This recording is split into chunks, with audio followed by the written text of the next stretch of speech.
So this is my fifth book. It's called The Piano, and it's written by Rosemary Border.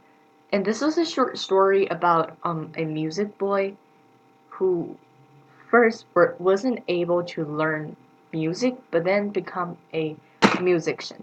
So the main character Anthony Evans, who also called Tony, was a boy. The story started from a reporter who was going to interview a pianist, Sir Anthony Evans, who was old but famous, and he's going to give a concert. Then Mr. Anthony started to tell his story about his younger life. So, unlike the other musicians, he started learning the piano in 14 years old. So, which you can see that it's not really young. So, here's the story that Tony left the school in the year of 13 and then went to a farm to work.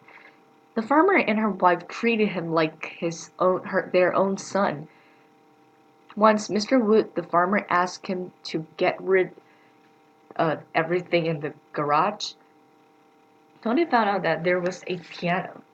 He did not want to get rid of it. He played it without thinking. The song he played was the one that he heard from Mrs. Lark, the street musician. He didn't want to he he moved the piano to the classroom and practiced. Once he was practicing, Mr. Gordon found his talent and Mr. Gordon taught him and sent him to the competition. Then he became the real pianist.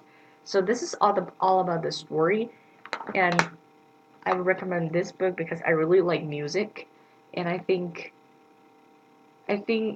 like the main character is like wonderful because he learned the piano in 14 years old and he still become famous. I think it's cool. And that's it.